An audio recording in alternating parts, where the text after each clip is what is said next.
Olá, pessoal, tudo bem com vocês? Hoje eu gostaria de compartilhar com vocês a história de um homem chamado Barnabé. Pouco se fala a respeito desse personagem, mas ele fez muita diferença no início da jornada cristã. A Bíblia fala aqui em Atos dos Apóstolos, capítulo 11, versículo 24: porque era homem de bem e cheio do Espírito Santo e de fé, e muita gente se uniu ao Senhor.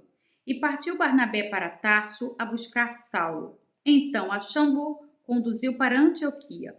E sucedeu que todo um ano se reuniram naquela igreja e ensinaram muita gente. Em Antioquia foram os discípulos pela primeira vez chamados cristãos.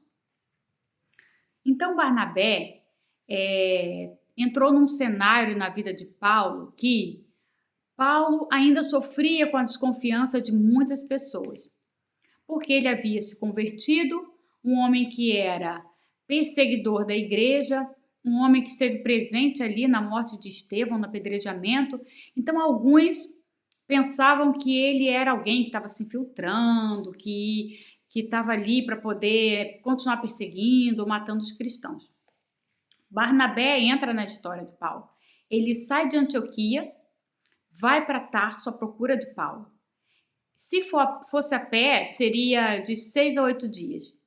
E por um veículo marítimo, seria 2 dias de caminhada, mais uns 2, 4 a 6 dias, né? Algumas pesquisas aspiram esse tempo, mais ou menos, para chegar até a cidade onde Paulo estava. Chegando lá, ele procurou Paulo, ele encontrou e ele trouxe com ele para Antioquia. E a Bíblia diz que eles passaram ali um ano ensinando ao povo. Foi nesse tempo que o povo começou a ser conhecido como cristãos. Por quê? Porque quando as pessoas olhavam para os cristãos, viam os frutos que haviam em Jesus. Os frutos que havia em Jesus Cristo aparecia naquele mesmo povo que havia se convertido. Um povo amoroso, um povo que pregava o evangelho, um povo que não temia as perseguições, mas que ia sempre adiante. Então, Barnabé, ele foi crucial e foi muito importante na vida de Paulo, porque ele foi aquele irmão acolhedor. Ele foi aquele que, quando as pessoas desacreditavam, ele viu ali, né, a importância de acolher, de trazer para perto, de conhecer e inseriu Paulo na comunidade cristã. Glória a Deus. Aqui, em Atos, no capítulo 15, capítulo 15, versículo 36, vai dizer assim: alguns dias depois, disse Paulo a Barnabé: tornemos a visitar nossos irmãos por todas as cidades em que já anunciava a palavra do Senhor para ver como estão. Nesse período, Paulo e Barnabé já havia feito a primeira viagem missionária, aonde foi Paulo, Barnabé e João Marcos. João Marcos, no meio dessa viagem, ele retorna para Jerusalém e Paulo e Barnabé continuam lá fazendo a obra. Quando diz aqui, nessa segunda viagem, que Paulo sugere a visita de novo aos irmãos, Barnabé então fala: Paulo, vamos levar João Marcos. E aqui há uma contenda entre eles, porque o Paulo não quer levar dessa vez o João Marcos. Diz assim: e Barnabé aconselhava que tomassem contigo a João, chamado Marcos. Mas a Paulo parecia razoável que não tomassem consigo aquele que desde a Panfilha se tinha apartado deles e não os acompanhou naquela obra. E tal contenda houve entre eles, que se apartaram um do outro. Barnabé, levando consigo a Marcos, navegou para Chipre. E Paulo, tendo escolhido a Silas, partiu encomendado pelos irmãos a graça de Deus. E passou pela Síria e Cilícia, confirmando as igrejas. Então, nesse momento, houve ali uma contenda porque Barnabé queria levar Marcos. E Paulo achava que ele poderia novamente sair, né? E não seguir adiante, achou que não era relevante levá-lo porque ele desistiu no meio do caminho. Fui buscar entender um pouco a respeito de João Marcos. Ele vem a ser o escritor do segundo livro do Novo Testamento. Ele era primo de Barnabé e filho da irmã Maria, que ajuntava os cristãos na casa dela para orar e recebia as pessoas, os irmãos refugiados. Ela vem a ser aquela em que orava continuamente pela vida de Pedro quando Pedro estava encarcerado. Ela orava incessantemente. A mãe de João Marcos orava incessantemente com outras pessoas pela vida de Pedro. Então, Marcos não era apenas o primo de Barnabé, não foi por ser família que Barnabé resolveu levá-lo. Foi porque sabia que ele veio de uma família onde havia oração, onde havia entrega, onde havia temor. Então, ele resolveu dar uma oportunidade. Quando ele abraça Marcos e leva Marcos com ele para essa viagem, Marcos, que era um jovem, ele começa a amadurecer. Ele começa a crescer na fé e se tornou referência ali, até ajudando Paulo e Pedro. Olha a importância de você ter perto de você pessoas que te induzem ao crescimento, pessoas que torcem por você, pessoa que te dá assim aquela ajuda que você precisa, assim, você vai conseguir.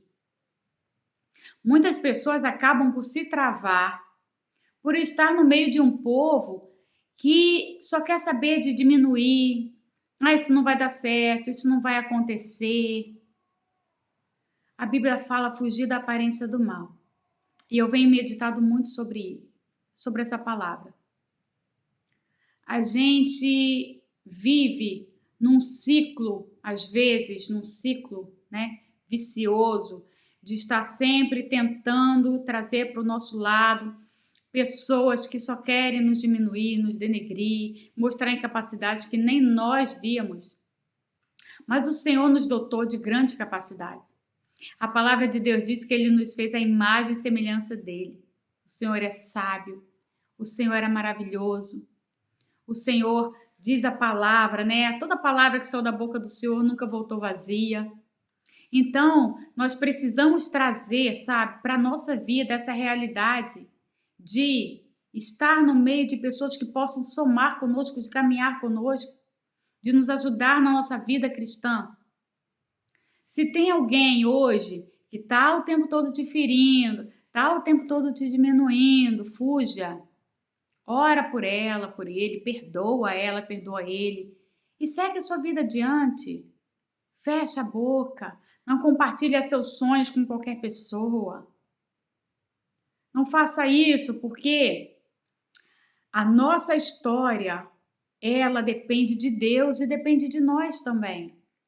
E muitas vezes nós ficamos presos à conversa alheia. Por quê? Porque abrimos o nosso sonho, abrimos o nosso coração para pessoas que não deveríamos abrir.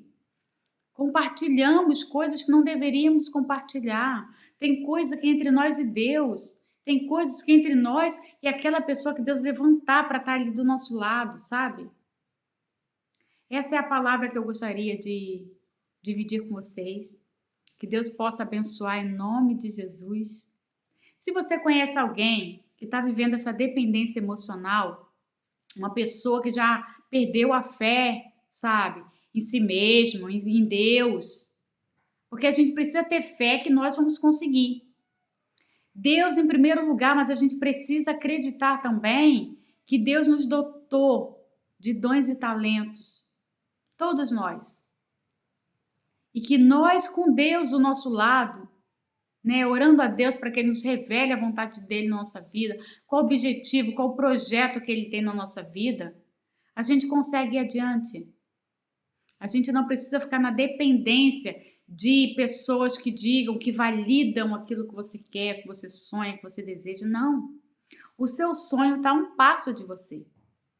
Então, mais uma vez, se você conhece alguém que está nesse estado de dependência, de que acha que para conseguir vencer, para conseguir alguma coisa, tem que estar ali necessariamente dependendo de alguém que valida, manda esse vídeo. Manda esse vídeo. Seja você hoje esse Barnabé na vida dessa pessoa, que possa somar, que possa abraçar, que possa acolher e possa dizer, vai, Eu acredito que você é capaz e Deus é contigo. Em nome do Senhor Jesus.